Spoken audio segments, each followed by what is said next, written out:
Welcome to the Valhalla podcast. This is David Cerberus Burbridge. We're joined tonight by Mike, Matt, John, and BourBen. We are here to talk about BattleTech and all of the things going on in the Colorado area and beyond. So we'll get us started out by talking to each of our podcast hosts about their experience, hobby progress, and what brought us to BattleTech. So we'll start off with Mike. All right. Well, I've been known the universe and played it since, so I got into it as a kid with the everyone's favorite clicky tech. When they switched the rules around to where you couldn't use any of the stuff we all had anymore, I abandoned it like everyone else. Life went on, and then discovered the Kickstarter. What was that, a year and a half ago, 2 years ago? And dove back into it pretty hard, obviously. So that's my background in the game. A couple years, especially with the BattleTech Actual on the tabletop. Me? Well, you are the only Ben. That's true. Hell, I'm gonna date myself. I got into the game late '80s with a friend of mine from high school, and he had the first edition City Tech, I think it was, or one of the box sets, and like the original TRO 3025 had just come out, and I just got addicted to it and been playing it off and on last long time. John? Yeah, I actually first became aware of BattleTech as a kid, going to like a used bookstore. It's like a quarter for a book, and I would just load up on science fiction. And that included Robotech or BattleTech or whatever they're called. And I've been playing the game only a year now in Denver. It's been pretty fun. And between Matt running things at Hobbytown up there in Westminster, we've had a pretty good turnout and a growing community. So a lot to look forward to. And Matt. Hello. So I actually got into BattleTech in kind of a weird way. I watched Saturday morning cartoons religiously, and in the early 90s, I watched this awesome show called Exo Squad, which really got me into this mechanized armor type battles and stuff like that. Following that, the show that came on after that was this awesome BattleTech animated series, which I could not get enough of. Although, if I watch it nowadays, I'm a little bit worried about my psychological state at that time, because it's not that great, but it does have mechs in it. So that really got me into BattleTech, and then started playing the Mech Warrior games, and then found out there was a tabletop game, and that's when I started playing classic BattleTech. Kind of had a hiatus from the game. I only ever played with my brothers when I was a kid. And then the Kickstarter came out a couple years ago, and got hooked up with that, and now I've been hooked into playing pretty much weekly ever since then. So I've been pretty good and always excited to play. And for myself, I started playing BattleTech in the late 90s. I had a neighbor down the street who had the BattleTech, I think, second edition box set, and ended up gifting it to me. And so I kind of got into mechs first that way. And then, of course, the Saturday morning cartoons in the late 90s, and took a hiatus, just like Matt did, for about 10 years. And I kind of rediscovered my love for BattleTech after I got pissed off at X-Wing when they switched over to the 2.0, and dove into BattleTech, found a couple of players in Colorado Springs, and we started a local group, and it's grown from there. The Kickstarter came out, and now I'm looking forward to the next Kickstarter, and I play both Classic and Alpha Strike. And a little bit about the folks that we have here. We are kind of the more or less the core group of organizers here in Colorado. So myself, Mike, John, Matt, and Ben, we are trying to drive the community as much as possible here in Colorado. So at some point during the podcast, probably a different episode, we'll talk about, how do you build a community? How do you, move forward? How do you gather people? How do you do that? But for this podcast, we're going to be talking about special pilot abilities. We're going to talk about past events, a little bit of fiction and lore, box contents, and how to use them, how do you integrate them into your game. And then we're going to go dive right into a full discussion on the special pilot abilities. And then we'll talk about some of the events that are coming up in the near future here in Colorado. And then we'll close out. So for past events, we had Gen Con, which Ben made his way out to, and then we had the Colorado Open, and just this weekend was Tacticon. So for Gen Con, Ben, if you want to take us away, what was your experience out there, and what'd you see? Was it fun? Is it worth it for somebody to go out there? All right. So yeah, I was able to go out to Indy this year. I'm originally from Indianapolis, so it was kind of a chance for me to get home a little bit. I did not attend Gen Con proper this year. I've attended in the past, but I just chose not to go this year. But Wolfnet usually puts on the last 2 years at least, or 3 years running. They put on Battle Barn, which is just outside in Martinsville, Indiana. And it was a good time. There was a lot of folks there. I think Friday night we had, or actually Friday all day, we had a scenario-based game that lasted for about 10 hours, an Alpha Strike scenario-based game. There was about 8 players on each side, and it was a fun time. And then Saturday, we did the Alpha Strike tournament. I want to say there was a total of 18 players in the Alpha Strike tournament at Battle Barn. I took 17th. I was trying to uphold a little bit of Colorado on that one. Just bad day. We've all had them. But overall, the information I got coming out of Gen Con with the new books that have come out with Empire Alone and the new prototypes for the mechs. Everybody was showing pictures of what they saw at Gen Con and stuff like that. So had me pretty excited to be a part of the community. And Ben, that was the Alpha Strike tournament was with the new 2.0 AS350 rules, correct? Did you have any feedback from other people that were there on those?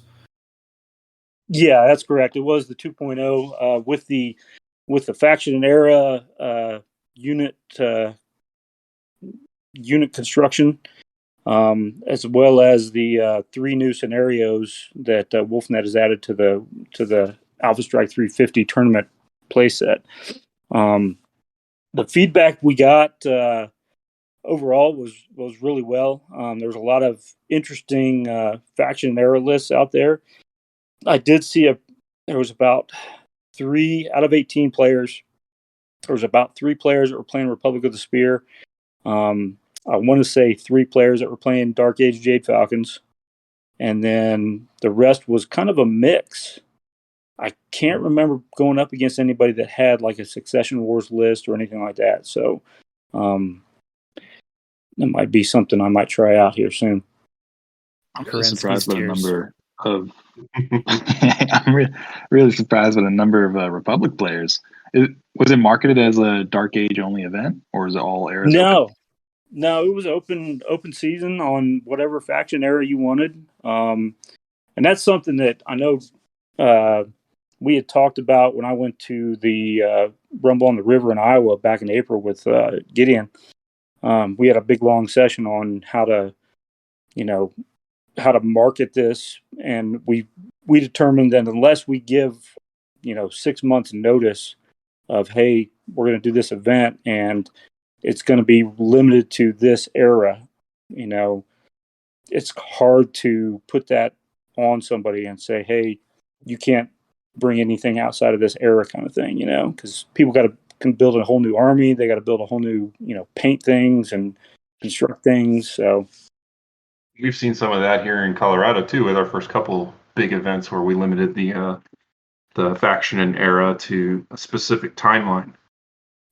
yeah, and I think it'll work if as long as you give people enough advance notice that, hey, it's going to be limited to this type of era. Whether it's jihad, whether it's dark age, whether it's succession wars, clan invasion, whatever. As long as people have enough notice to build out their army list and then construct their minis and paint their list or whatever they're doing, I think it's doable. So here in Colorado, we just last month finished the Colorado Premier Open, also using the WolfNet AS350 2.0 rules. And Matt was the primary organizer on that. And he did a fantastic job. We had, 14 players? Yeah, we For had the Alpha Strike side? we had 12 on the Alpha Strike side, and then 2 classic BattleTech players. And it did go really well, and we were the first premier event to use 2.0, and I think we did a good job there. It went really well. And I think people really enjoyed having the faction and era restriction. There, in previous events that we've had here, we've kind of selected the era that people were going to work in, and then had different restrictions. And we've kind of been working up to this using the actual premier rule set through different events here in Colorado. And I think that prepared at least probably about half the people that were playing at the Open had been at previous events, and so you could really tell that they'd played more of the scenarios. They were a little bit more experienced that way. But I think everyone had a really, really good time. We have had a lot of these larger events in Castle Rock, Colorado, and a lot of people visited the Inconceivable Games store there, and so it's been really good for us to have a place there kind of central to the whole Front Range where we can hold these big events, and it's been really good. So yeah, it went really well, and kind of similar comments to Ben. So I know we owe a shout out to the winner of that tournament, which was Jack, and he was playing was it a Word of Blake list? Word of Blake, yeah. And I think he themed it Angels and Demons, so he was running all of the Celestial mechs, and he he crushed everybody that he played against. I think he finished 4-0, and I don't know what his MOV is. I don't know if, Matt, you have the results easily available, but I know I got a chance to play Ben, and he absolutely crushed me in 2 turns. It was pretty hilarious because I decided that I was going to go full stupid, and I know this is going to make the guys over at, Mech Bay cringe a little bit if they listen to this. I went full industrial, and I personally took a army that had 6 industrial mechs in it. it was So- awesome. I think Denim from the Mech Bake podcast is the one that just hates industrial mechs. I got a great laugh out of that last episode that they did, and I think Mike did as well, because they were just very upset that when they were talking about their lists that they made, that somebody had put together a Dark Age industrial list. But why don't we talk about what we brought, what our experiences were? I know I personally had a great time. I went 2-0, and one of that was Ben absolutely kicking my ass. Tell But you what, Dave, your list freaked me out because I don't know anything about industrial mechs, and I was like, I don't know what they're going to do. I have no idea what their capabilities are, and I was like, holy shit, how do I shoot these things? How does it work? slowly get close to you and then punch you in the face. Yeah. Yeah, So that's it how freaked it me out a turned little out, bit. right? Well, that's how it panned out when I played Rick. We decided to have a gentleman's agreement on King of the Hill, and we met. He had a melee list also, and we met in the middle, and it did not go well for him. But that was kind of helped out by 100-ton diamide and then two 50-tonners in the Deep Lords. But it was really funny, and it was a really great time because he and I were both like middle of the pack, so we just decided to have fun with it. Yeah, and our own BourBen there, he came in second place actually. So let's hear what your list was, Ben. So I was running a Starly Defense Force, the 331st Royal Division from back in the day. So I was doing that, and my primaries were, a Crockett, a Flashman, an Exterminator, a Crab. Always got to have a Crab. Shout out to you, Gideon. And then I had a Mercury and a Mongoose. And I'll tell you what, that Mercury is a pain in the ass.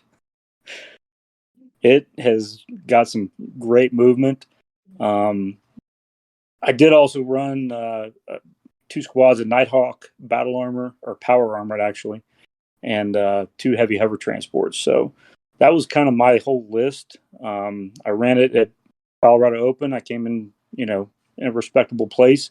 I ran the same exact list when I went to Battle Barn for Gen Con, and it didn't turn out. It was the complete opposite. Well, I can speak to the stupid hover transports and them not dying. I think I fired my entire list into your 2 hover transports, and they survived everything. They're pretty solid. I mean, they're just regular heavy hover You were shooting at the Gabriels. Oh, that's right. Those little Savannah Masters with turrets. Would not die. The old high TMM. It helps. Mm-hmm. And then John came in 4th overall, and I know John is one of those dirty clanners. So what were you running, John? I have an Intersphere Force. I just haven't painted it. I took Clan Invasion era Clan Jade Falcon, because if you're going to be the bad guys, you may as well be the Yankees of the bad guys. And let me just bring up the list. I had everyone's favorite Dasher H, Dragonfly, Grendel, Thor, Vulture, Loki, Warhawk, Kit Fox, and then 2 Elementals. And I had all that junk because I took everything at skill 4 or even 5 if it was the Fire Moth and the Elementals. And I like rolling a lot of dice. That's kind of my philosophy. So if you look at all those units, they roll a good amount of dice. Always fun. And I did run into David as well, and I accidentally sacrificed one of my summoner to something with an axe that just took it out at the knees. And it had a mace, not an axe. Yeah, same difference. And then I was doing really well. It's 3-0, and then I ran into Jack actually for King of the Hill on the last one, and Jack is a very strategic player. What did I do wrong? Yeah, he does really kind of look to get every inch he can when playing. So he's a strong player, and I couldn't effectively leverage my list against his. I think he had 1 assault and 1 heavy with jump strong. They were just kind of menacingly jumping around the center of the hill. And with skill 4, I think I was looking for 9s and 10s to hit. And then you have to chew through like 8 or 9 armor, and that's not a very fun fight. So that kind of fell apart for me. But, I think I could win that game. It just didn't quite come together that one time. But it was a lot of fun. It was a fun event, and it's fun running a lot of green mechs. Yeah. Mike? So I faced Jack in the 3rd match. So I was bouncing around between, I think it was like 3rd and 4th throughout Copo. Game 3 was against Jack. I messed up, and both he got lucky at the same time. So I had one of my VTOLs right behind a level 1 hill, and he had an off-board Artie in his list, and he placed it on the hill, and Oh. and it hit perfectly. So it actually, because I had my VTOL at height 2 and the impact point was at height 1, the VTOL was inside the area of effect. So the VTOL died. The Fire Moth H died. And I was screwed after that. But it was a good game. I still made him work for it. Game 4, the last game was against good old Ben here, and it was a King of the Hill match. And man, we just got in there. After I think it was turn 3, we just put everyone on the King of the Hill template, and it was just a madhouse, and it was a lot of fun because that's how you play King of the Hill. Yeah, it was. Yep. I think. Yeah, it was. It came down to like we were all. I had all my stuff on the circle. You had all your stuff on the circle, and we just kept rotating around the circle, just fighting and stuff. It was fantastic. Yeah, it was a super fun game. And the last shot was what my I got to hear my jump point infantry flamer type against your last standing unit. I don't remember which one it was. Yeah, I think it was. I think it was the Crockett. Yeah, I think so. You had shot and killed the infantry, and I landed a successful hit on yours anti-mech attack. And for the crit roll, it was almost a headshot, and then it just slowly transferred over to not a headshot, and it was almost a it was almost a draw on that absolute last shot. It was a great game. Yeah, it was fantastic. I think that's one of the best things about BattleTech, and I know I'm a little more. I lean more toward Alpha Strike because to me it's just a more fast-paced and fun game. But just the chance factor of it is like you can do all the math that you want into a list, and you can try and find all the edges that you can, and sometimes the dice just screw you. Yeah, it's one of the players up here in Fort Collins, Ian. He says that he has to say it to someone every Wednesday when we play up here. It's still just a dice game in the end because someone, it seems like, and it's different, every person except for Ben. Ben always gets shafted, but with dice. But other than that, everyone else has their turn. We need to buy Ben each like a pair of dice and go have it like blessed by a Catholic priest and give it to him. Something. Matt and I were playing last night, and I was doing great, and then something just happened, and then it just all went to shit. Yeah, he had won every initiative roll, and then I won every initiative roll after that point, and from that point on, he lost a mech like almost every other turn. So, yeah, it was pretty funny. I have no idea what it's like to win every initiative in a game. You sure about that, bud? Well, we'll talk about that a little later. More on that later. Would you like to know more? And then, Dave, did you make it to Tacticon then? I did not. I was really tempted on Friday to go up there, but I also know they didn't have any BattleTech events until Saturday. So rather than really schlub out of work and drop half a day of sick leave to go to Tacticon, I decided to actually work. Yeah, so I talked to Greg last night, who was running the event. So we're recording on a Saturday, and Tacticon was today with a classic BattleTech event that went pretty much all day long, where it was kind of a grinder style with different objectives and different missions. And I talked to him last night. He was really excited about it, and it looks like from the posts today that he had a really good time and a good turnout, and it sounds like it went well as well. Well, we'll try and get some more and talk about it a little bit more in depth next time. And now let's take a short break for some news happening around the area.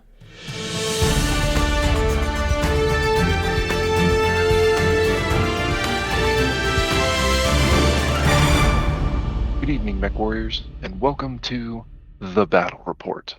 We have several developing stories in the universe of intergalactic conflict. Odds makers on Solaris 7 are constantly working to provide the citizens of the Inner Sphere comprehensive ratings on all conflicts and contests. First, we go to the gaming world of Solaris 7. In an epic contest of metal on metal, bone-crushing excitement, we had another edition of The Grinder. Host Alex facilitated and participated in the contest between 3 of the Inner Sphere heavyweights and the galaxy's get-off-my-lawn contenders, the Taurian Concordat. Bragging rights and honor were on the line between Alex's Federated Sons, Damien's DMCS, Stephen's Taurian Concordat, and Jake's Capellan Confederation. The Taurians rolled in with a heavy fire group of a Firestarter, Griffin, and Battlemaster. The Capellans answered with a Duangyong, Ti Xiang, and Yu Huan. The forces of the DMCS entered the field with some true classic brawling beasts, a Centurion, Thunderbolt, and Grand Dragon. Because what is it when the Draconis Combine is fighting if they don't have a Grand Dragon? The Federated Sons, however, answered with the unique Hatchetman, Enforcer, and Victor. The contest was a venerable cornucopia of brutality and skill. The Hatchetmen took first blood with the Capellan Duan Gong, followed closely by the death of the Hatchetman, who fell to an unlucky shot to the ammunition storage bin from the Capellan's vengeful replacement. While the Sons and Capellans continued the succession wars on the field, the Taurian and DCMS forces played a game of cat and mouse until the whole fight evolved into the grand melee it was meant to be. Fighting progressed as mechs fell and fans cheered. That was until a hush fell over the crowd when the Taurian Battlemaster sent a special delivery ferrous slug of metal through the cockpit of the fresh Capellan Yu Huan. The moment held in the air for an eternity, until every Taurian fan in the grandstand cheered. Several Capellan fans attempted to defend the honor of their pilots, but the Taurians did what Taurians do, and security personnel put a stop to the fight before any Capellans were gravely injured. All the remaining assault mechs continued to trade blows as ozone and blinding lights flashed to the crack of autocannons and the microsonic booms of gauze rifle slugs. The victor fell to the combined fire of the Taurian and Combine pilots.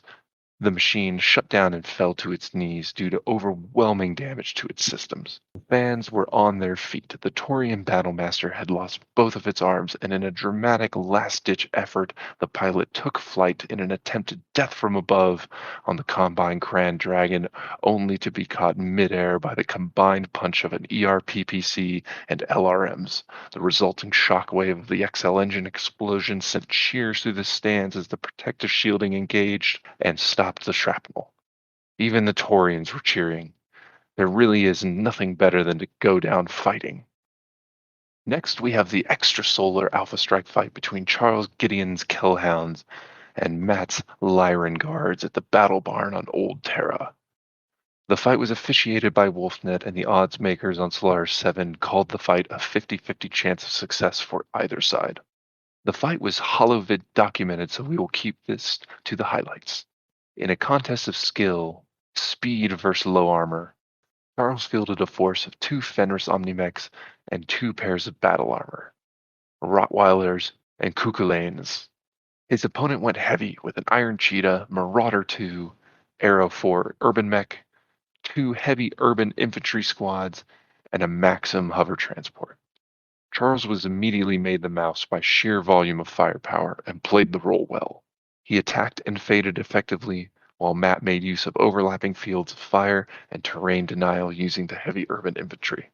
The two sides traded blows, but the speed of Charles' Omnimechs and the highly skilled pilots continually took chunks out of the enemy force. With battle armor in support, the Iron Cheetah fell to one of the Fenris Omnimechs, while the other Fenris took a crushing blow from the Marauder 2, but remained barely in the fight. At this point, Charles had lost 1 squad of battle armor, and Matt had lost his Iron Cheetah. The battle continued for a mind-boggling 14 rounds, with the final engagement coming down to a wounded Marauder 2 and Maxim versus the wounded Fenris. The Fenris was able to absorb the final desperate attack from the Marauder 2 and return a killing blow to the assault mech. The Fenris limped away, trailing broken parts and shredded armor, to take cover in the refuge of the trees as the Maxim made one final headlong drive to short range to seal the fate of the medium clan mech.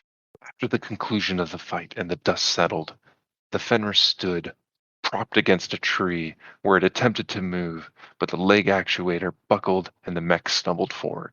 The jarring action of the move caused the left arm to separate from the chassis, and it fell to the ground, crushing a Capellan reporter who had ignored safety regulations to get an exclusive. In the post-match interviews, Charles commented that it was one of the most exciting fights of his life, and his opponent had put up, quote, one hell of a fight. Our final report takes us to a pitched battle between Clan and Innersphere militia that took place in a rural desert for control of a local manufacturing center for PPC components along the Kuritan border. Parts of this battle by a Comstar blackout, we do know that a Solhama warrior star engaged the militia using captured mechs. The holovids we have available showed a truly valiant stand against the clan warriors. The local commander piloted an awesome 8 cube and was joined by his lance mates piloting a hunchback, spider, bushwhacker, and locust. Many of these worlds cannot maintain their defenses in prime conditions, and it looks as though the local boys were able to overcome that disadvantage and killed or scattered the clan warriors. After the battle, the remains of one of the warriors was recovered along with the pilot's codex. Leaked reports named the pilot Fade. While Fade had somehow been piloting a Stinger, he was able to harass and harry the militia pilots long enough to cover the retreat of the other clan warriors. Battle ROM of this pilot's end was truly spectacular. After closing with the Hunchback, the clan warrior deftly entered into melee combat with the Hunchback and pushed the attack. However, the light pilot did make one critical error, and the Hunchback was able to land a deadly blow that resulted in the downing of the Stinger and the end of the battle. The militia commander said, quote, "That Spitfire just don't know when to die. These clan folk must have a sandpiper in their ass." End quote. This concludes our battle reports.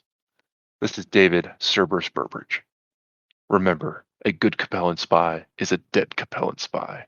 And clanners, the water in the gene vat excuse only works for so long. Good night, mech warriors, and happy hunting.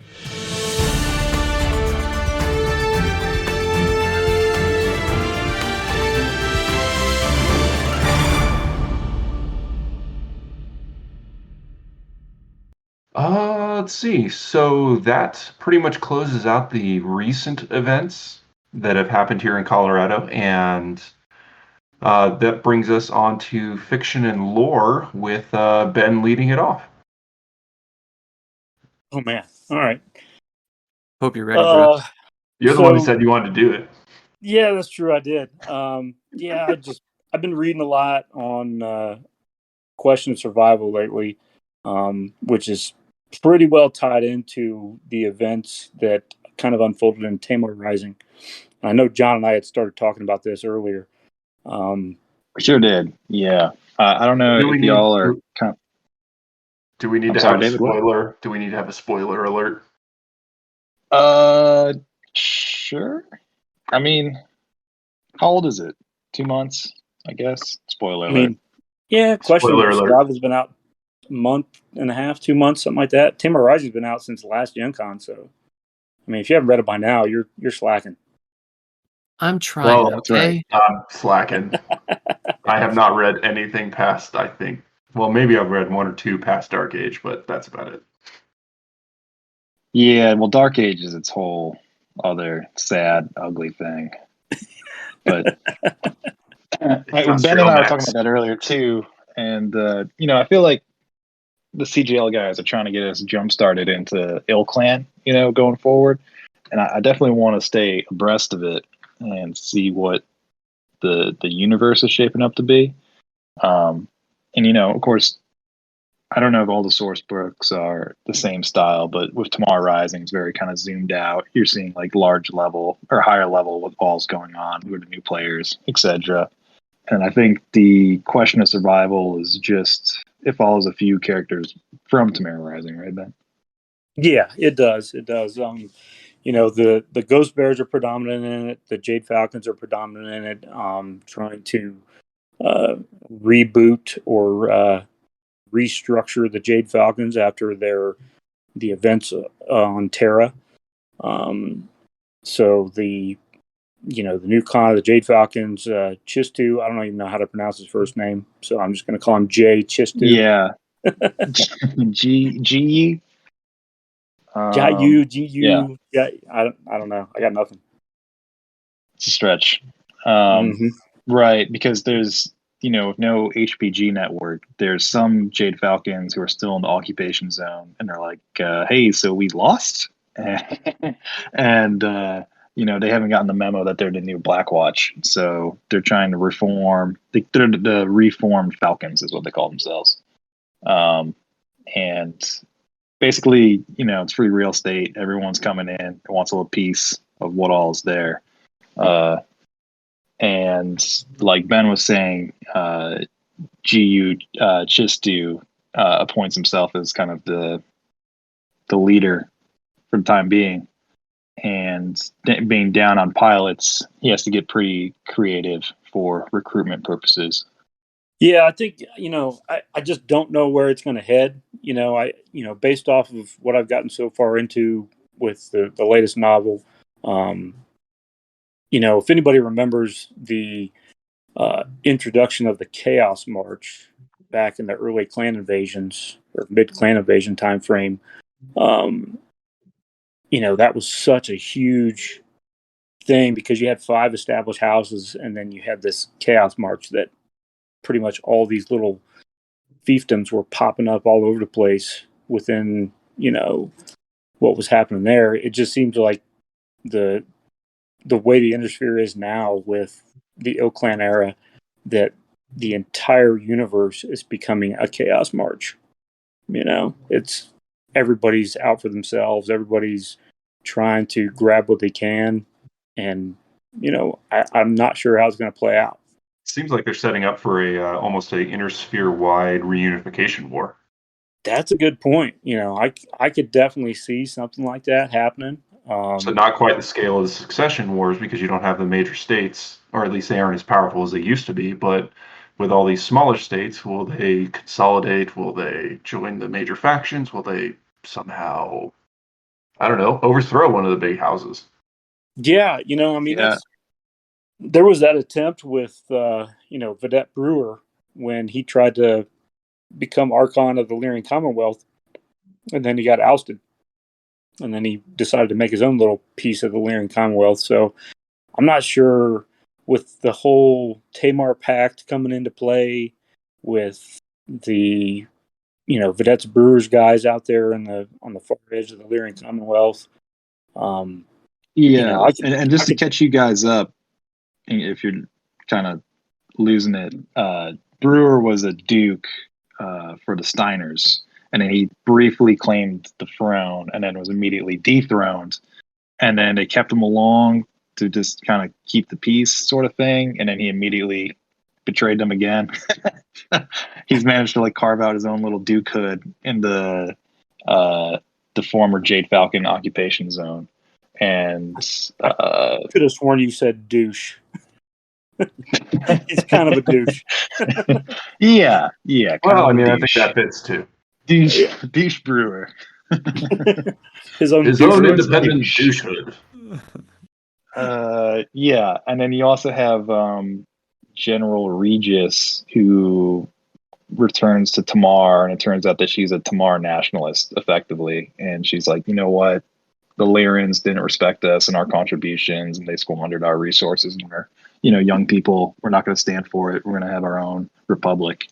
So, it's what Ben was talking about before. There's all this fragmentation. So what was originally the Jade Falcon occupation zone now has the Tamar Pact, which originated from the Lyrians.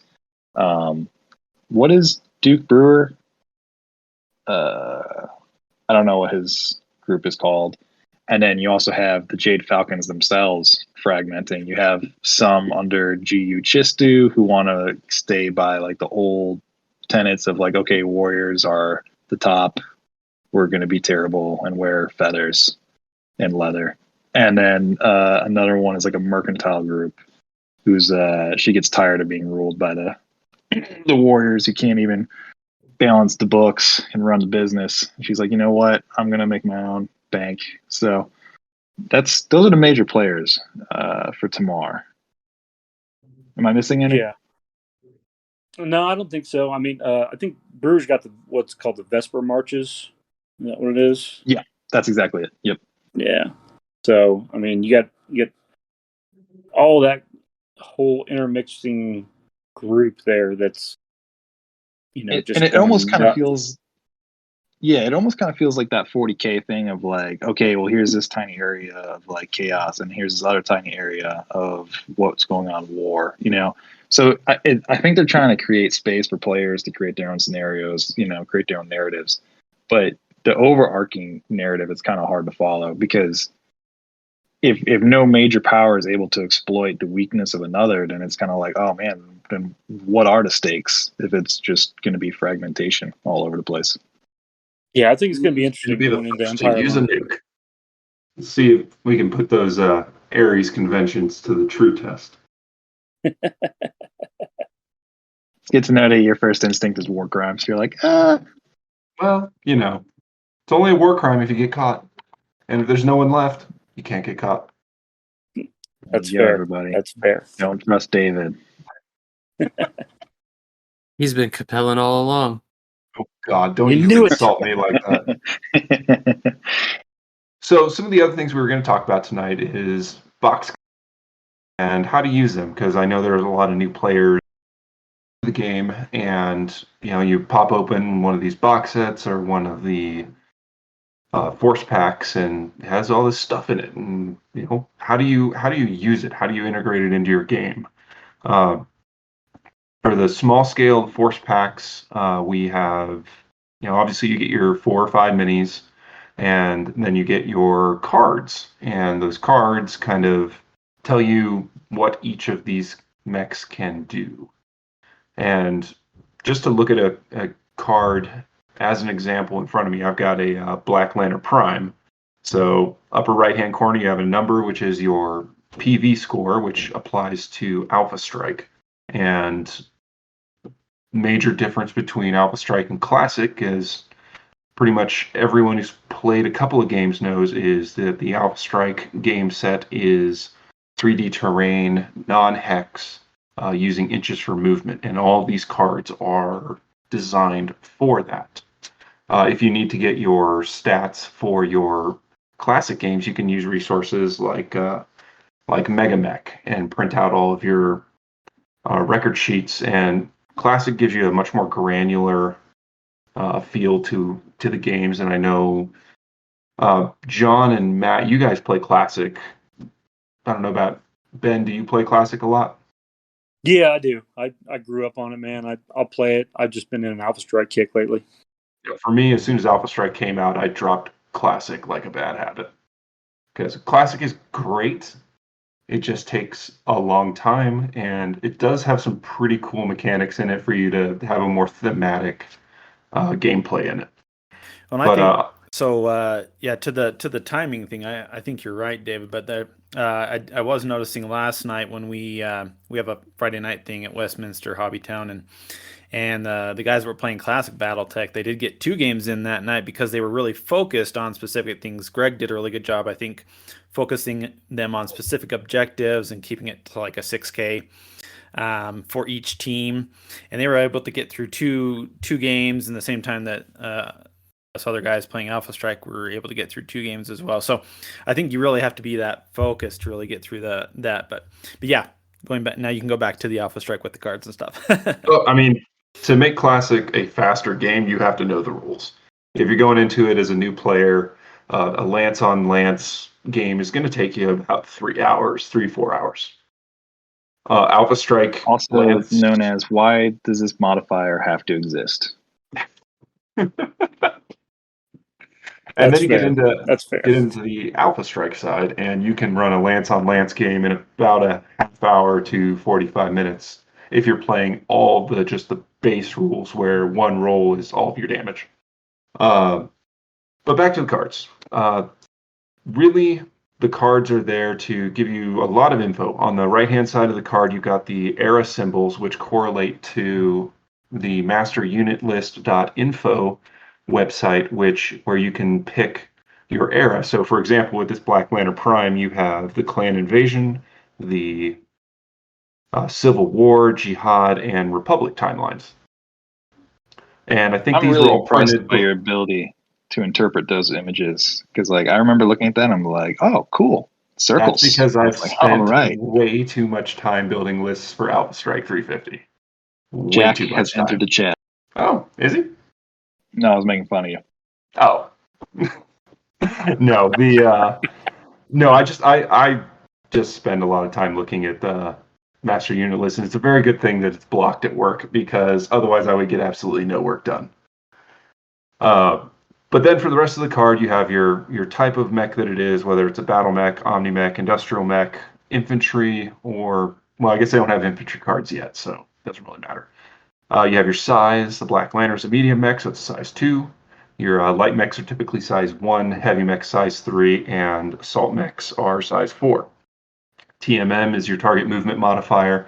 That's essentially how hard it is for someone to hit you. And then you have your movement, which is, for the Black Lantern, 18 inches. It gives you a roll. The roll really doesn't matter. It's more fluff than anything because it really depends on how you play it. And then you have a blank skill category. Now that correlates to, again, master unit list where you can select the skill, which will change that number in the upper right-hand corner from 47 to something higher as you bring the skill closer to 0, or it lowers it as you bring the skill closer to 8. Because everything that you get on these cards is all base skill of 4. Then you get into your ranges. You have your short, medium, and long range brackets. You have your modifiers next to them, short being 0, medium being 2, long being a +4. And then you have whether or not the mech can overheat, the heat scale. So if you do use that overheat, you start slowly creeping up that heat scale until you get 4 heat, and then you shut down, and then you're dead. Your armor and structure values, and then your special abilities, which we'll go into special abilities a lot more in depth on a different episode, but they are there. They're in the Alpha Strike Commander's Edition manual. If you're a new player, I really do recommend that you get a physical copy and also get the digital copy. You can buy them both from the Catalyst website, or you can get at least your physical copies from your local game stores.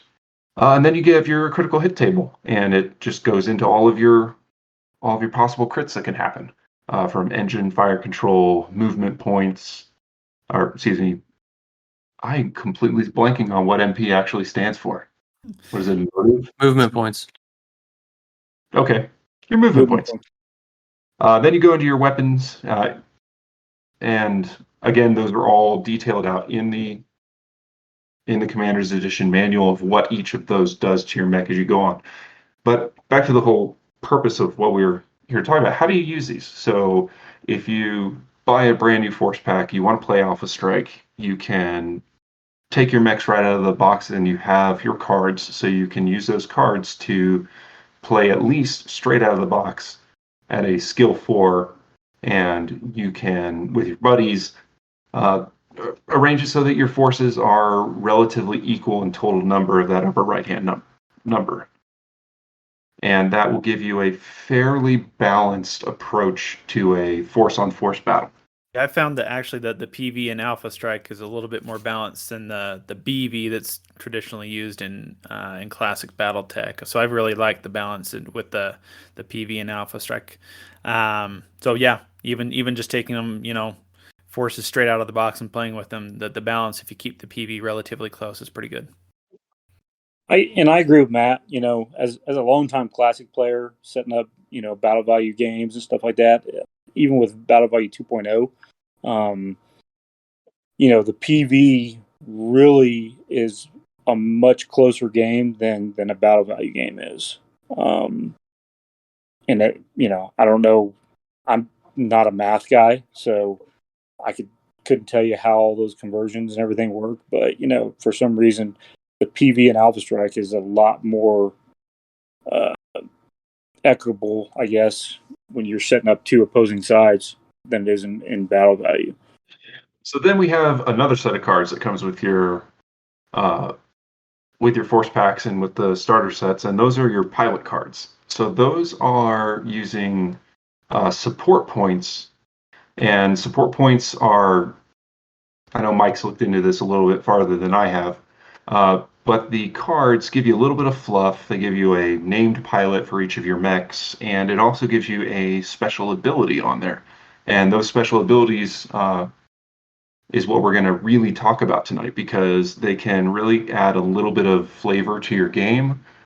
They can sometimes be a little overpowering or overpowered depending on how they're employed. And some of them are really only good for one-off scenarios. So each of us this last 2 weeks, we took a chance and we organized with each other, and we had a couple of games where we used the special pilot abilities. And for me, this is the first time I'd ever actually used a special pilot ability, because I have been very resistant to using them because I thought they were garbage and that they had no place in the game. And I will say that I will sort of renege on that comment, that they do have a place in the game and they can make things a little bit fun. And they definitely are not great for a tournament style like Alpha Strike 350. I think there's too much chance for abuse of the special pilot's abilities in a competitive, but for your standard play, I think it can add some fun factor to it. So if you're running your own campaign, or if you're running your own, just pickup game and you want to use some special pilot abilities, it can make it pretty fun. Okay, should we go through what the Alpha Strike Commanders Edition kind of recommends as far as the SPAs real quick? Yeah, go for it. Yeah. Yeah, so where to find the rules, where to find all these SPAs, and the information regarding each of them is in the Alpha Strike Commanders Edition. In mine, I think mine's the 4th edition, maybe the 5th, I don't know. It's pages 92 to 101. And they suggest that you use them basically 1 SPA per every 4 units. And not only do they make that suggestion, but they also suggest that you only use them with certain skills. So, for instance, like green pilots, like any unit that has a skill 5 or above, you wouldn't put any SPAs on. A regular pilot, which is these skill 4s that David was talking about, you'd put 1 SPA of up to 2 points, and these are different points. These aren't the PV points; they're SPA points, and you kind of need to talk with whoever you're going to play with in order to use them. So continuing on with the veteran and elite pilots, that's skill 2 and 3 in Alpha Strike. There would be a max of 2 SPAs for up to 4 points. And then your skill 1 and 0 are so awesome and cool that you never see these guys in regular games anyways. But they recommend a max of 3 SPAs for each of up to 6 points. And they do mention in the rules that they can't, like, if a mech needs a specific special for that SPA to work, then it can't work without that special. For instance, they give like the example of melee. So there's a couple of them like Melee Master and a couple other melee ones. You have to have a melee special on your unit to be able to use that SPA. Otherwise, it just doesn't operate or do anything. No. So anyways, back to David, and we'll kind of go through like what people thought about the SPAs they used. So Mike and I were the ones that ended up playing each other, and I will freely admit that I did not read the rules on SPAs before I started picking them, and that was my bad, because I made just a newbie mistake, and I thought that they were spent through PV, so I just downgraded my list from 350 points that we agreed to, and worked the SPAs into that number. I think I did still follow all the rules unintentionally. I did not put SPAs on units that could not use them. For example, on my side of the list, it was 11 units, and I had a warrior helicopter with. Well, actually, let me back up just 1 second to tell you a little bit about how Mike and I came to the actual game. We decided to really have a little bit of fun with it, and we rolled dice to see which era we were going to fight in. And we ended up rolling, what was it, early Succession Wars or Succession Wars and Lost Tech. So we ended up in Lost Tech. So we had nothing but 30-25 mechs, and then I was trying to stick my finger in Mike's eye, and I gave him, I picked the faction for him, and I gave him the Capellan Confederation, but lo and behold, Mike is more dastardly than I am, and he gave me the Canopians. So I guess I got that a little bit on the back end. So the SPAs that I picked for my side were, Ask and you shall receive, friend. I guess so. If only the eras allowed you both to play the world of Blake, which I know is both your favorites. I would rather Lies. All lies. chew on David's glass. just looking at me with disgust right now. Yeah. I would rather chew on glass than play Word of Blade. That's going to be a no from me, dog. But yeah. So the SPAs that I picked were Tactical Genius and Combat Intuition, and then on one of my VTOLs, I put Shaky Stick. So the Fuck that guy. What, So, Mike? fuck that guy. Mike's mad because he could not hit the Shaky Stick VTOL to save his life, because the Shaky Stick, you put it on VTOL and it gives it an automatic +2 to its TMM. So it made it from ground to air attacks. So had Mike decided to bring a VTOL, he would not have had to deal with that. The one time I SPA. didn't. The one time I didn't. That's disgusting. Disgusting. Yeah, so it took a TMM3 VTOL and made it a TMM5 essentially. It doesn't actually modify the TMM, but it does just add another. It's a target number modifier. Yeah, it's a target number modifier. So essentially, it made it a TMM5. And You're going to give Charles the a VTOL freaking heart modifier attack. as well, right? Which pumps you up to 6. Yeah, it was incredibly That's hard disgusting. to hit that VTOL. Disgusting. Bro, No, I it was needed just- 10s. At short range. It was wonderful. The one thing that I think Mike hated the most was the combination of Tactical Genius and Combat Intuition, because Tactical Genius allowed me to re-roll initiative once every 2 rounds. So if I activated Tactical Genius, as long as the mech that had it was still alive, I could re-roll initiative. And what happened there was I only truly lost initiative, I think, twice in the entire game. And I was able to re-roll both times, and I won initiative. So for that entire game, I had initiative. And that synergized with Combat Intuition, because Combat Intuition requires you to win initiative to use it. And Seems really healthy and fair. yes, so that was a situation where I ran into SPAs that almost really took the fun factor out of the game, because there was still a chance that Mike could win initiative, but once every 2 rounds, me being able to re-roll it was a little overpowered. And then you had throw Combat Intuition on that as well, which allows a mech to move and then immediately shoot and immediately apply damage, which I had on my Marauder. So my Marauder moved into medium range, threw 4 dice, and then threw a big middle finger at whatever it shot at, because it immediately took effect. Yeah, and I had Combat Intuition on my Hunchback 4P, and since I never won initiative, I never got to use it. There was one time I did win once, but he was able to use his Tactical Genius and steal it away. So that sucked. And Mike also found that remembering that you have special pilot abilities comes into play a lot, because Remembering is key. because he had a sniper on a skill 2 awesome, and he forgot about it for about 4 rounds. Yeah, that doesn't help. Yeah, it was about halfway-ish through the game that I was like, oh yeah, that's right, I have this sniper, and I should have hit everything instead of nothing. So that was unfortunate. So Now, Mike, what did you think about your... Oh, go ahead.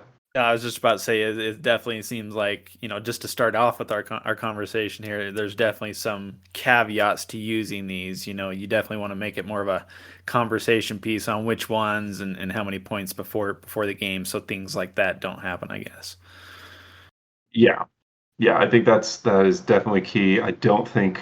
Well, I'll save that comment for the end. But Mike also had another SPA on his mix, that was actually pretty interesting. So I'll let him talk about that one. So yeah, on my I put antagonizer on my Locust 1E, and essentially at any point throughout its movement path, I can activate that ability, and every enemy unit within a 6-inch radius from the point along the movement path that it was activated essentially has to roll to see if it's enraged, essentially. I think that was the word the book uses. So each unit within that 6-inch bubble has to roll a 9 up to not be enraged, and then they can carry on as normal. But if they fail the roll, so you roll 8 down, and this is per unit, then they are enraged and must target that unit. Move toward it. And if they haven't moved yet, move towards it in the most direct path and legal movement way possible. So you can really mess somebody up with that. When I used it, I think I enraged. Well, I triggered 4 units. Dave's dice were just on fire that day. He had at least 1 through armor crit every round, I believe it was. I rolled attack almost every round. It was brutal. And so of the 4 units of his that were triggered, only 2 ended up in rage. But one of the nice things about it is if your opponent's dice, say, aren't on fire, then that is 4 units that now must target the same unit. So like they're not shooting anything else. So like I used it when I knew the locust was guaranteed to die that turn. So I ran. I didn't even sprint him. It was just a normal move. And we looked into it. There's nothing saying that a sprint does that you cannot activate it on the sprint. But either way, the locust was going to die that turn anyways. So I moved him right along this tank column that Dave had, and then ended up also triggering his marauder. But yeah, so you can definitely take some strategic that's the word.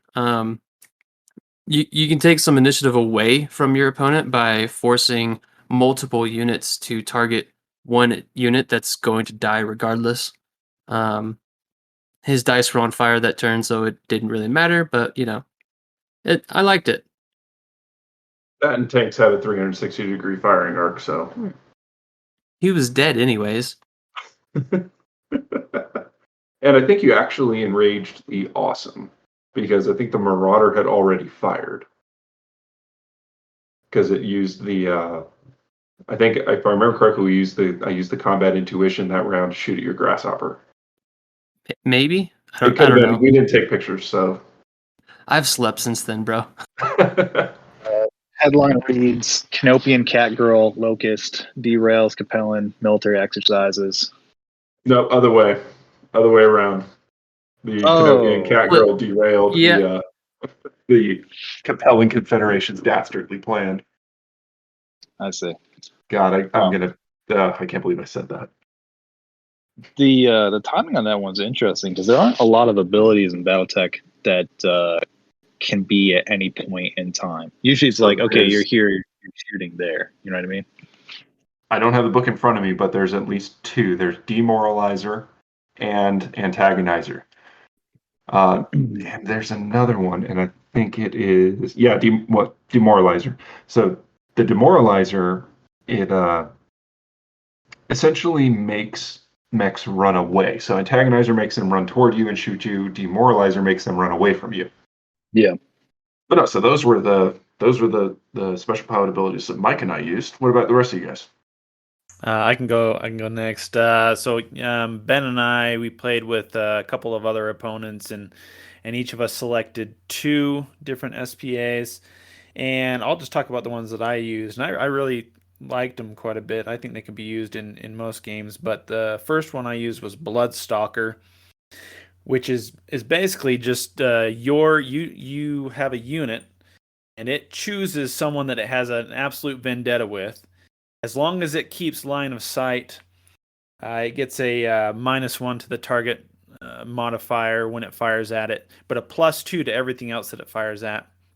So it really gets honed in on a particular enemy unit. And it's kind of fun if you really hate one of the enemy units. You know, if there's something that you really want to get rid of, then you can put this on I put it on a larger unit, and it really helped with getting hits. Now, if you break line of sight, then it gets to choose a different one, a different unit to go after. So each round, it's going to get a -1 to firing at something. It was pretty good. I think I put it on a guillotine, and it was hitting almost all four damage that it does at medium range every round. So yeah, that was nice. The other one that I had was Hot Dog, which sounds awesome, and it is awesome. It basically means that you can overheat one, and it doesn't count against you. So it just ups the damage profile of any unit that has OV1, which is that overheat number, without having to worry about the negative consequences of having heat. So I put that on a Warhammer, and so it again. So I've got one SPA that's reducing how hard it is to hit, and another SPA that allows it to hit one more. So both of these worked pretty good together, and I think they're pretty even as far as you pay 2 SPA points for them.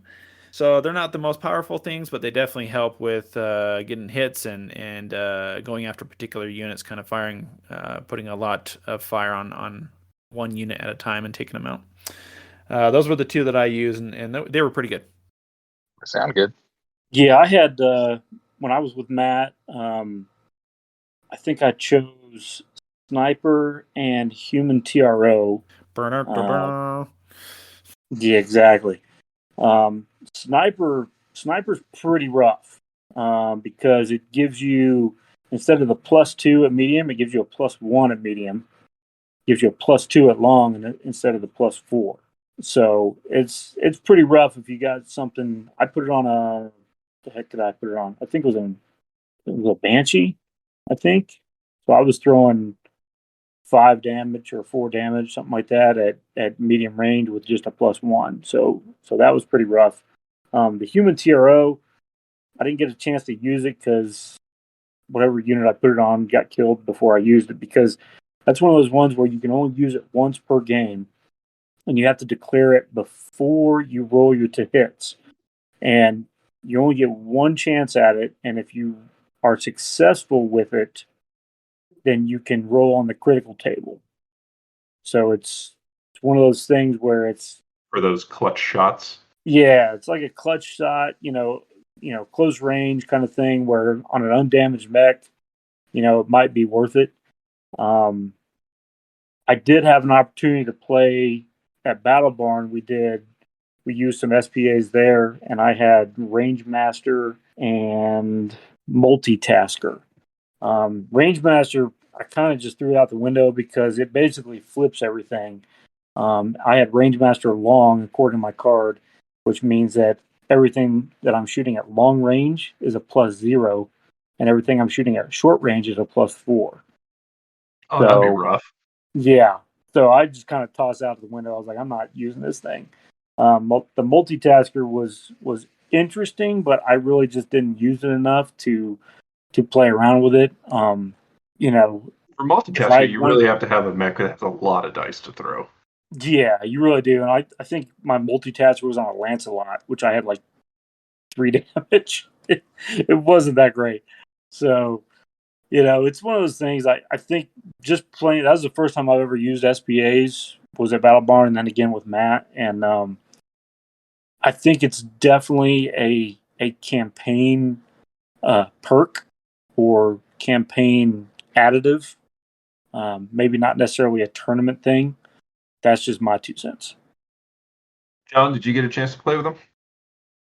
No, I've been on the East Coast. Oh, Seeing that's right. family You were and friends. traveling. Yeah, so just with you in spirit. So, I mean, why don't we go around the horn? What do you guys think? Do you think SPA? I mean, Ben, you already said you think it's good for campaign. It's not good for, other types of game modes.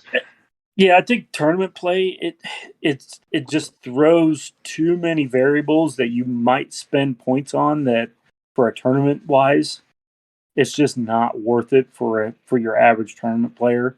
But for a campaign, I think it might add some interesting variables to your campaign play.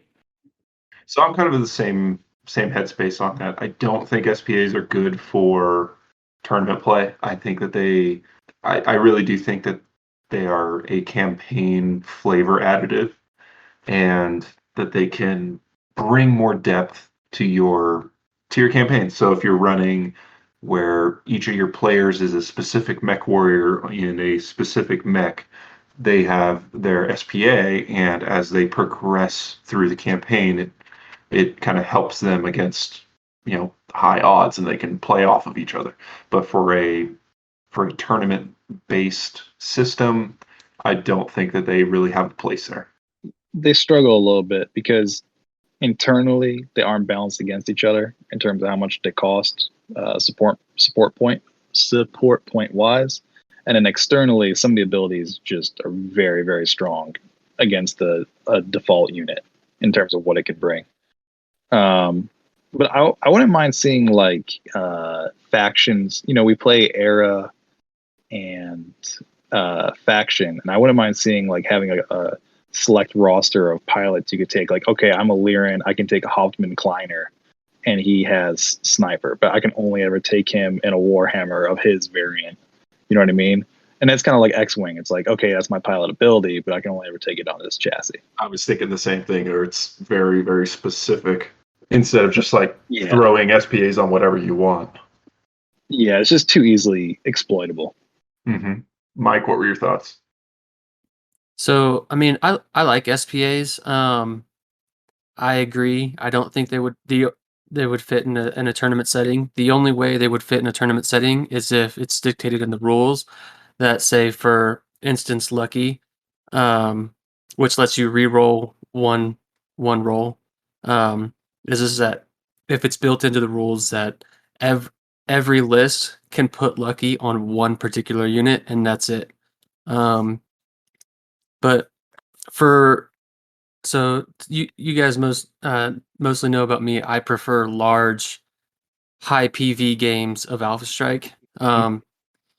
That can take as long as a classic game, but like me and Dave last December, I think it was, or maybe January. 7 hours. Yeah, it was 6 or 7 hours, but it was 1,000 PV per side. There was close to 80 units on the table. If you're playing a large PV game and your opponent's and you're comfortable with your opponent, by all means, it's easy to throw it in through a pickup game, even with 500 PV. But you'd have to be comfortable with your opponent at that point, because if you're not sure about that opponent, they can easily use it, like be way too cheesy with it and break WNRP rule number 1, don't be a dick. And it's really easy to be a dick with SPAs. SPAs are definitely a way that you can lose friends very easily, because you can, like, honestly, I was surprised that Mike wasn't getting a little more irritated with the combination of Tact Genius and Combat Intuition, because I would have been fuming if I didn't win a single initiative that entire game. And I'm just happy to play in general, but not but you know. It's some of these, they can take the fun out of the game. So that's why I don't think that they're fit for a tournament set, at least not in their current form. Maybe with a little more tweaking and a little bit more of it being fleshed out in the rules, they could be integrated into a tournament setting. But right now, I don't think so. Matt, what are your thoughts? Yeah, I have somewhat similar thoughts. I think the reason that they have them, and they're present both in Alpha Strike and Classic BattleTech in a little bit different variety, because you've got two different skills that you can operate on in Classic BattleTech, whereas it's just one skill that you can operate, kind of add to in Alpha Strike. So I think that this is to kind of add back a little bit more granularity and a little bit more variety in, because Alpha Strike takes all these different things and kind of mathematically sums it down into one PV cost. And this is a way to kind of like say, well, not every 37 point mech is a 37 point mech is a 37 point mech. Not everything that does 5 damage at short and 5 damage at medium is the exact same as everything else that has the exact same stats. So you can add something back in that's a little bit more, it has some fluff to it, especially if you use the cards that everyone has been receiving in the box, and everyone has a box of these that you're not currently using. I think there are some specific SPAs that are relatively balanced enough that you could use them in, I wouldn't say tournament settings, but still in just pickup play. When we have these nights where you're just playing whoever's there, I think there may be a very restricted list of these. You could pick one, per lance or something like that. For campaign play, which we're doing a campaign up here in Fort Collins right now, and I think we're going to add some of these in, because especially with the pilot cards, it not only gets you into the lore a little bit, but you can become more attached to that particular unit. You're not like, oh, I'll just sacrifice my cataphract because he's just a cataphract. You're gonna conserve that one because he's special, not only as a person, but also for this additional ability that he has. You'll be a little bit more cautious. It's a little bit more realistic in a campaign setting. So I think the SPAs, I think the key to them is communication with your opponents before you play, and knowledge of how each of them works before you start using them, because you're not going to want to make enemies gladly. We're happy that Mike is such a forgiving person, but you're right, David. It can take the fun out of what should be just a fun time that you have with other people.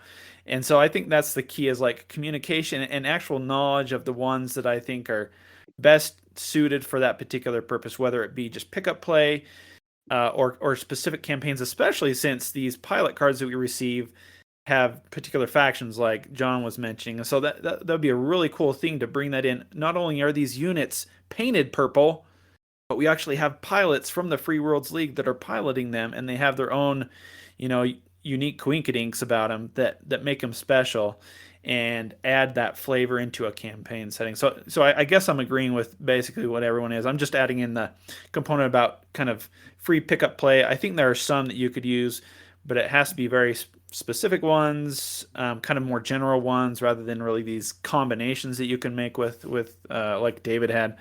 And communication before you start to play or before you select them. I honestly really like making a very small list of ones that are pretty balanced and rolling a random dice, just for a pickup game, and have one unit that has one SPA, and that's it. Okay, so next up we have the BattleTech Drink of the Month with Ben. So All take it right. away, Ben. Holy smokes. So I haven't seen this covered anywhere. I actually had to dive into the dark web on Reddit and look up some interesting things about BattleTech drinks, which they've appeared in a few novels over the past 20 or 30 years with the PPC and the Fusion Air, but people have made a lot of interesting things. So we're going to try and focus each month on one particular one.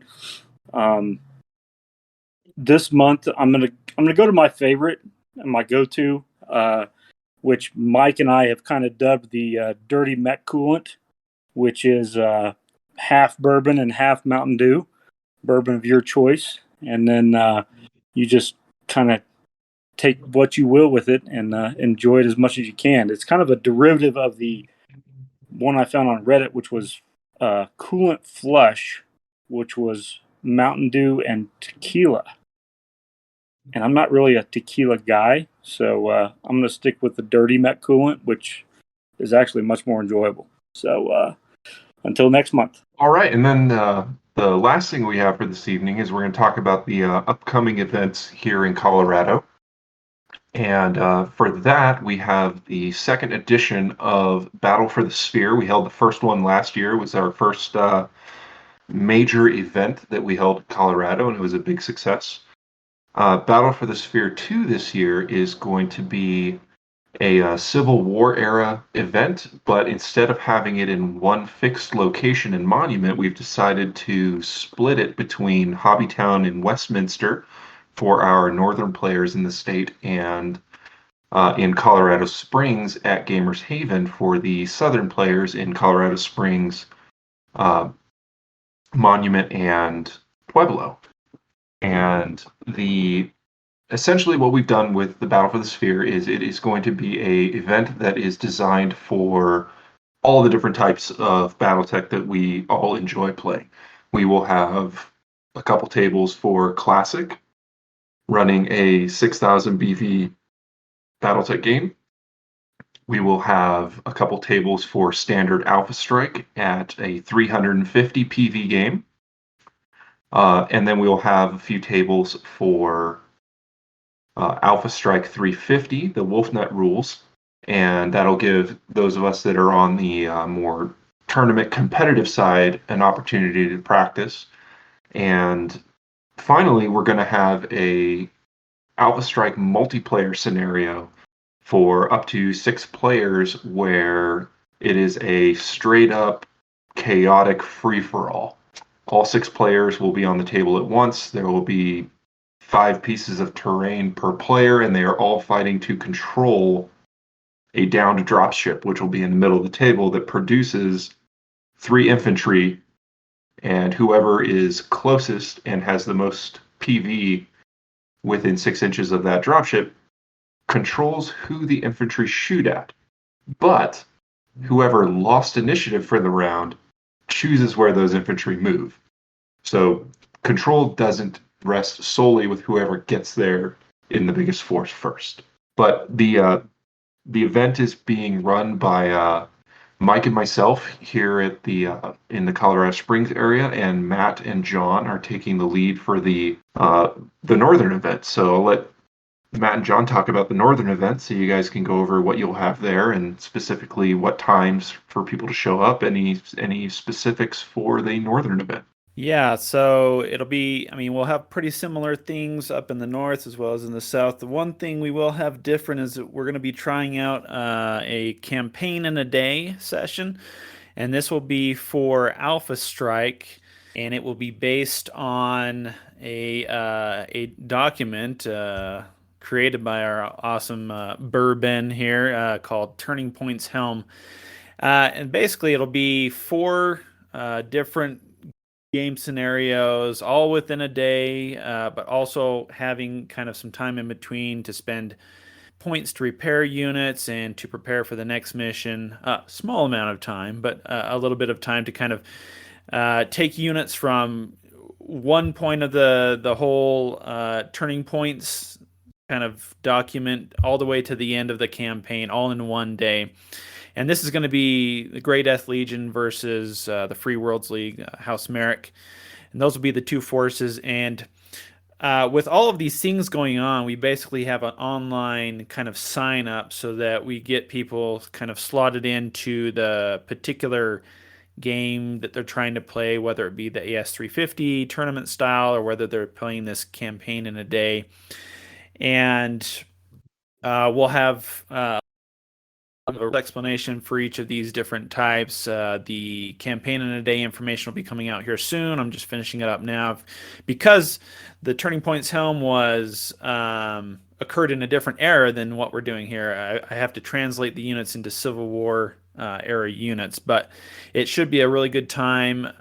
We plan on doing like we've done in similar events. The store opens at 10 in Westminster, so we'll probably start gathering at 10, and games will start at 11, and we'll have a kind of a morning-ish session and kind of a late afternoon session, so that if people can only come in the morning and play, they're not for those particular games like the AS350 or Classic BattleTech, those games that don't require you to stay there the whole day, then you don't have to if you can't. So we want to kind of open it up to all types of players, people that can only come for a couple hours.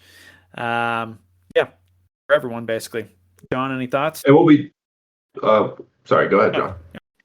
Yeah, I mean, I appreciate David's credit. I think he thinks I do more than I do, or he's just trying to justify why I'm here. Keeps crediting me for things I don't do, but I love it. Oh, well, I just painted up a whole bunch of buildings, and I hope to help with the campaign of the day thing. And that's kind of the extent of it. I'll be available to help with rules callings if needed, but it should be a casual event. Yeah. So fun.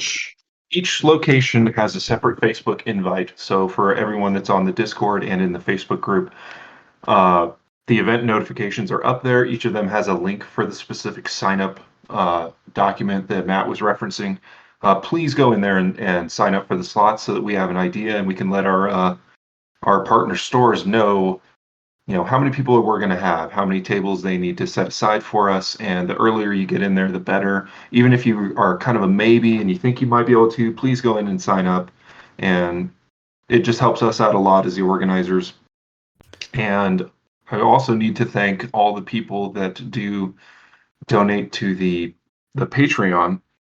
So the Patreon is what helps us fund the prize support for these events.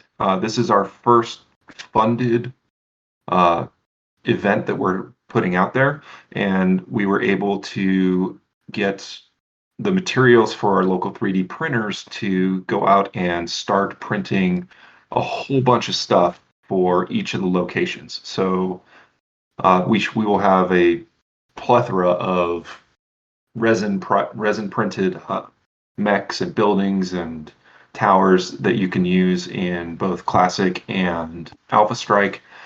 And they will be able to, we're hoping that everyone will be able to walk away with, 2 to 3 prizes each.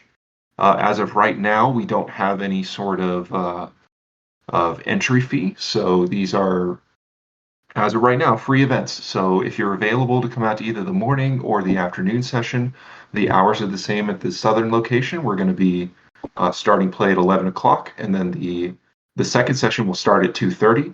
And those of us that are organized will be there all day to help new players. If we'll have pre-made armies for the Alpha Strike, we'll put together some pre-made armies for the Classic side. So if you are a brand new player and you don't think you have enough stuff to bring to one of these, do not worry about it. Reach out to one of us. We will be happy to put something together for you. And if we have the time, we'll even try and tailor it to what you're looking for, because most of us have way more plastic than we will ever use at the table. So yeah, and David, if I could tell them about that, David. Geez, way to shame us all, David. If I could just mention, I'm just trying to think of like a person that's never been to a BattleTech event at all, and this is their first one. I have to say that the events here in Colorado are very welcoming. They're very open.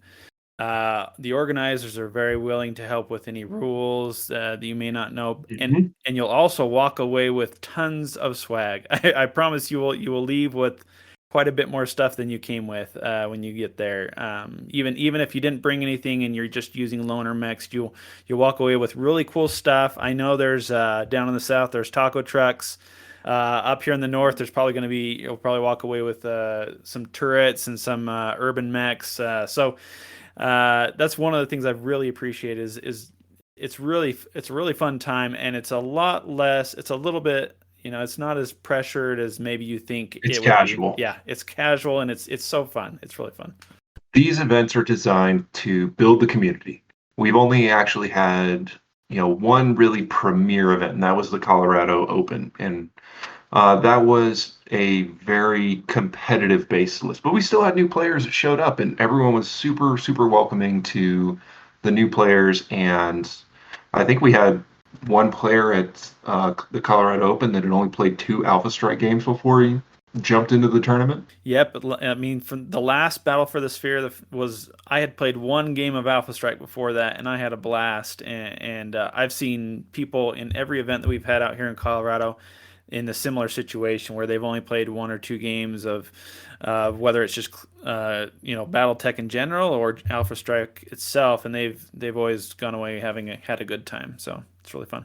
And for future events, we are looking at putting together an event for Classic in the November to or October to December timeframe. We haven't locked anything down yet. It's going to be in probably at Inconceivable or somewhere in the Denver metro area, and that will be a hexless Classic. At least that's what we're leaning toward right now. So we've done almost exclusively Alpha Strike focused events with Classic on the side. This one's going to be the opposite.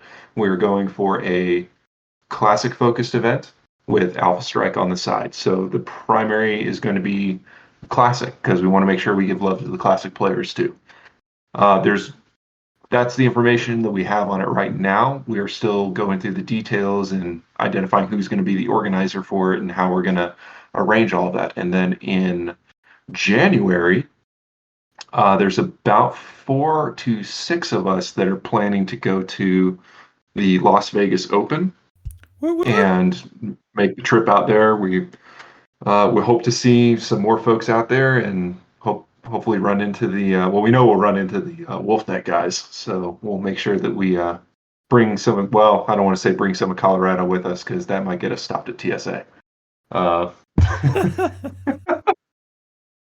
It's pretty funny. Sorry, I just got Mike to laugh really hard. It's good. It's good. But no, we're planning to go out to the Las Vegas Open, and who knows? Maybe episode 4 will be done from the top of the Rio Hotel, and BourBen we'll get BourBen really plastered, and then we'll have to have him give us reviews on drinks as we put a whole bunch of different BattleTech drinks in front of him.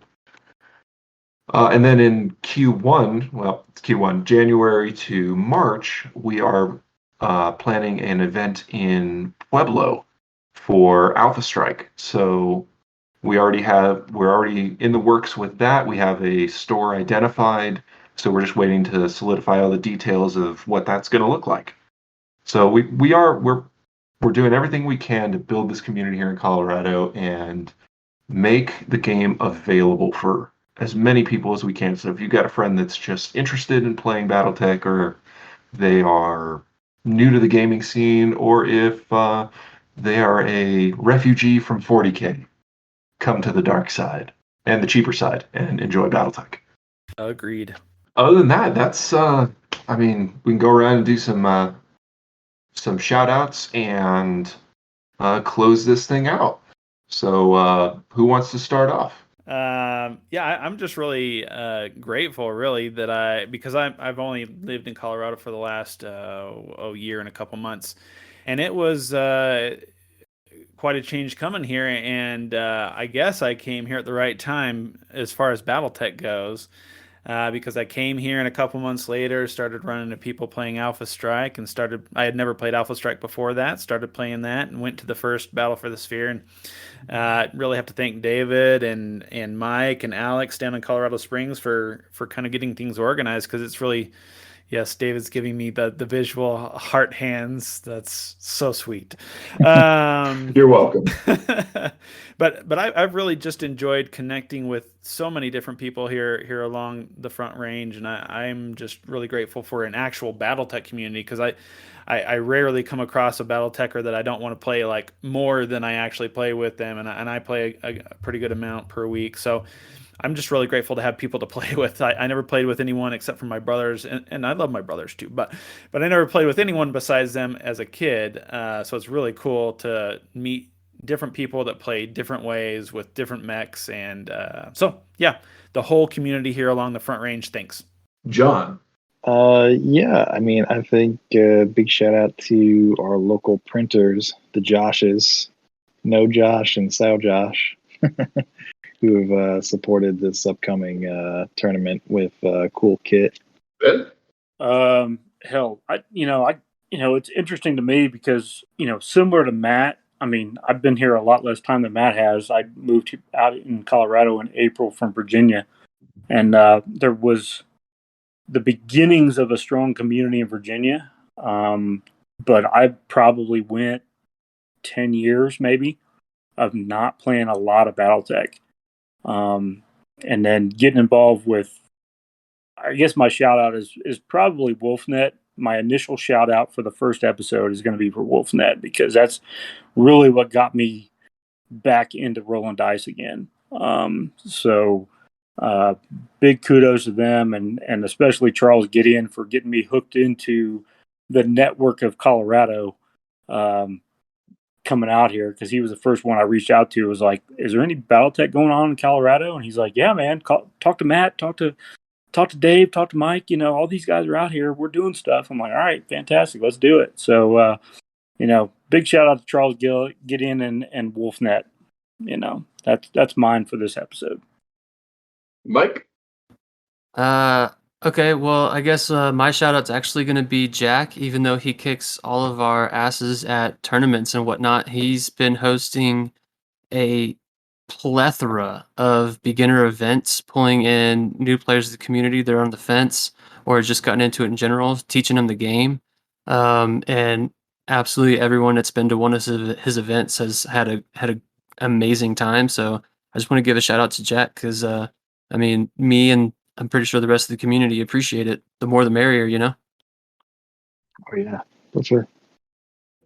So my shout out is to actually to Damien because honestly, Damien was one of the first people that I met here in Colorado that played BattleTech, and my friendship with him and the group, the core group that we started here in Colorado Springs, kind of evolved into the merging of the Colorado Springs BattleTech and the Colorado BattleTech Facebook page. And honestly, it was what kind of started me at least down this path that has led to where we are now. So big shout out to Damien. And the last one is just a big thank you to all the people that support the Patreon, because that really does help us. Ditto to all those. All right, well, I believe that brings us to an end for the day. Thanks for joining us today in the Valhalla Club. If you are in Colorado, you can find us on Facebook at Colorado BattleTech. From our Facebook group, you can also find an invite link to our Discord server where the majority of game planning in the area takes place. Like Dave mentioned earlier, if you are able to, please subscribe to our Patreon by the name of Colorado BT Player Organizations. This Patreon account will be used to provide prize support, as described earlier, to our local events and assist in venue costs. Aside from that, everyone have a great day, and thanks for joining us.